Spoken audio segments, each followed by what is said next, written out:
আটকা রয়েছেন কিন্তু আমাদের শিক্ষকরা তাদেরকে নিজে রিস্ক নিয়ে সেভ করে তাদেরকে রাস্তা পার করে দিয়েছে, পৌঁছে দিয়েছে। এখন কেউ নেই, যেহেতু এখানে আর্মি, র্যাব এবং পুলিশ বাহিনী সবাই আছে, সবাই এখানে আছে। দেশ টিভি সহ আমরা পুরো আপনারা এটা দেখে নিশ্চিত হওয়া ভালো। অনেকে পরে এসেছি তো পাইনি। ক্যাম্পাসে আগাম নিয়ে নিন তাদের কাছ থেকে। আগাম কিন্তু হামলা হবে, আপনারা জানতেন? আপনাদের আমরা না, দেশবাসী জানতো এটা।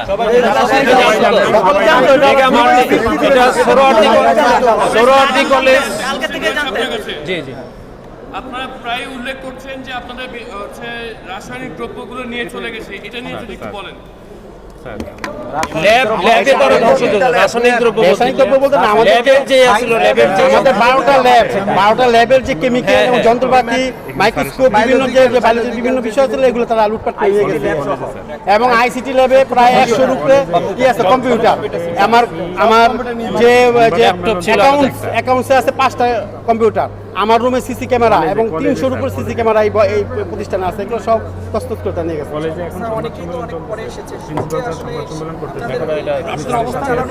আপনাদের অবস্থান একটু জানাবেন স্যার। অবস্থানটা কি আপনাদের? যেহেতু ঘটনা ঘটে গেল, আপনারা সকাল থেকে ছিলেন এবং আপনারা কি ধারণা করছেন? আইন শৃঙ্খলা বাহিনীর সদস্য অনেক পরে এসেছেন, আমরা শুরু থেকে এখানে ছিলাম। আপনাকে তাদেরকে আগ থেকে অবগত করেছেন? আমরা গতকাল রাতে থেকে আমরা আইন শৃঙ্খলা বাহিনীকে অবগত করেছি। সকালে যখন শুনতেছি তারা আসতেছে, আমরা বারংবার তাদের সাথে কথা বলেছি।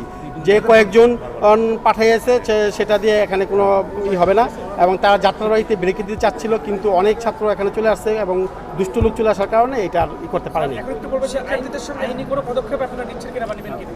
এখন যেহেতু এটা একটা জাতীয় ইস্যু হয়ে গেছে, এটা এখন এখানে আর্মি চলে আসছে, ডিসি চলে আসছে, আমাদের গভর্নিং বডি আছে, আমরা সকল সিদ্ধান্ত নিই। এটার একটা চিন্তা। আপনাদের ক্ষয়ক্ষতি কেমন হয়েছে বা এটা এখন আমরা বলতে পারবো না, আনুমানিক 50 থেকে 60 কোটি।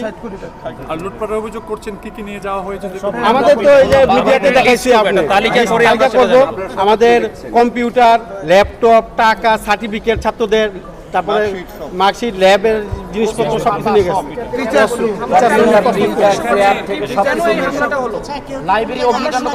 শুক্রবারটা আমাদের একটা ছাত্র ডেঙ্গু রোগে আক্রান্ত হয়ে ন্যাশনাল মেডিকেল কলেজে মারা যায়, সাবেক শিক্ষার্থী, এবছর এসএসসি পাস করেছে। তো ওখানে ওই আমাদের শিক্ষার্থীদের দাবি ওই ভুল চিকিৎসার কারণে মারা গেছে। এটা নিয়ে একটা দ্বন্দ্ব। যদি আজকে ন্যাশনাল মেডিকেল কলেজ সুন্দরভাবে এটা সমাধান করে দিত, তাহলে আজকে এই ধরনের ঘটনা ঘটতো না। আমরা দেখেছি গতকালকে সোহরাওয়ার্দী কলেজে ডিএমআরসির শিক্ষার্থীরা ওখানে তাণ্ডব চালিয়েছে, গাড়ি ভাঙচুর করছে। আসলে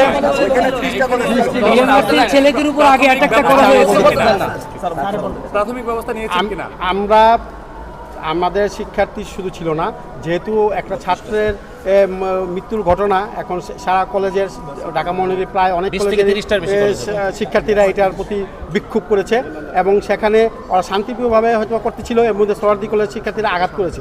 আঘাতের কারণে এটা গিয়ে তারা বিভিন্ন শিক্ষার্থী, শুধু ডিএমআরসির না, সকল কলেজের শিক্ষার্থী ওখানে গিয়ে এটা করে। কিন্তু আমরা এটার জন্য নোটিশ দিয়েছি যে যারা এই ধরনের কাজ করেছে এটা কলেজ দায়ী না এবং তার শাস্তি তার পেতে হবে, এবং কলেজ থেকে যে ধরনের আইনি পদক্ষেপ নেওয়া দরকার সেই শিক্ষার্থীর প্রতি আমরা সেই আইনি। আপনাদের বক্তব্য মতে আপনারা বলছেন যে আপনাদের শিক্ষার্থীদের সাথে প্রথম সোহরাওয়ার্দী কলেজের শিক্ষার্থীদের সাথে একই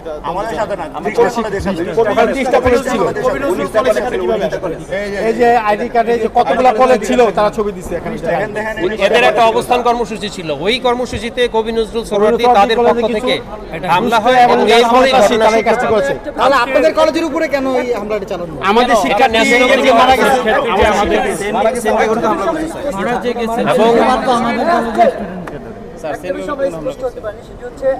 আপনাদের কলেজের শিক্ষার্থীরা যখন আন্দোলন করছিল ন্যাশনাল কলেজের সামনে, প্রথম দিন যে শিক্ষার্থী নিহত হওয়ার পরে, সেই দিন আসলে কি ঘটনা ঘটেছিল ওই বিষয়টা একটু যদি আমাদেরকে বলতেন। সেদিন অবস্থান কর্মসূচি করা হয়েছে। এখন ওই দিন তাদের শান্তিপ্রিয় অবস্থান কর্মসূচি ছিল যে সঠিক তথ্যটা জানার জন্য। আমরা আমাদের এখান থেকে আমাদের শিক্ষক সদস্য বিশিষ্ট 4 জন শিক্ষক টিমকে আমরা ওখানে পাঠাইছি, ছাত্রদেরকে আমরা বুঝাই টুঝা নিয়ে আসছি যে এটা তদন্ত হবে, তদন্ত হলে আমরা এটা একটা সঠিক সিদ্ধান্ত দিব। কিন্তু আসলে তদন্ত কমিটির মধ্যে ওই ন্যাশনাল মেডিকেল কলেজ তাদের ডাক্তার নিয়ে, তারাই তাদের নিয়ে তদন্ত কমিটি, তাদের সঠিক আসবে না। তো এটা নিয়েই তারা সঠিকভাবে আমাদেরকে সেই ধরনের সহযোগিতা করে নাই। করলে হয়তো বা আমরা শিক্ষার্থীদের অনেক দমন করতে পারতাম। আজকে হয়েছিল কি স্যার, সেদিন সোহরাওয়ার্দী কলেজ কিভাবে এঙ্গেজ হলো আপনাদের শিক্ষার্থীদের সাথে?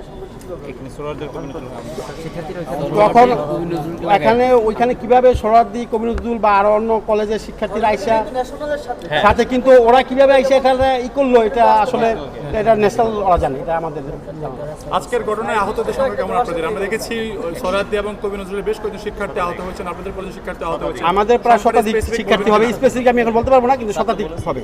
এবং আপনারা দেখছেন আমার শিক্ষক আহত আছে এবং রক্ত এখন তাদের স্যার শরীরে। কালকে যখন হামলার এই ঘটনা ঘটলো সোহরাওয়ার্দী কলেজে আপনারা তো জানতে পেরেছিলেন বিষয়টি এবং আপনারা শঙ্কাও করছিলেন, আপনারা বললেন যে আপনারা রাত থেকেই শঙ্কা করছিলেন যে হামলা হতে পারে। তাহলে সেই ক্ষেত্রে আপনারা আপনাদের যারা হামলা চালিয়েছিল ভাই সেই বিষয়ে কোনো রকমের তদন্ত কমিটি বা কিছু গঠন করেছিলেন? হ্যাঁ, আমরা তদন্ত কমিটি গঠন করেছি, তিন সদস্য বিশিষ্ট তদন্ত গঠন করেছে এবং সেটা রাত্রের বেলা এটা হয়েছে, কিন্তু এটা আমরা কাজ শুরু করতে পারিনি এর মধ্যে উত্তেজনার এই অবস্থা ছিল ঘটনা। তখন তো আর এখানে যাওয়া সম্ভব না। বসাবেন আপনাদের প্রতি আসতে বলবেন কিনা? হ্যাঁ, আজকে বসবে এবং সব বিভিন্ন কলেজের প্রিন্সিপাল এবং আমার সেখানে যেতে হবে।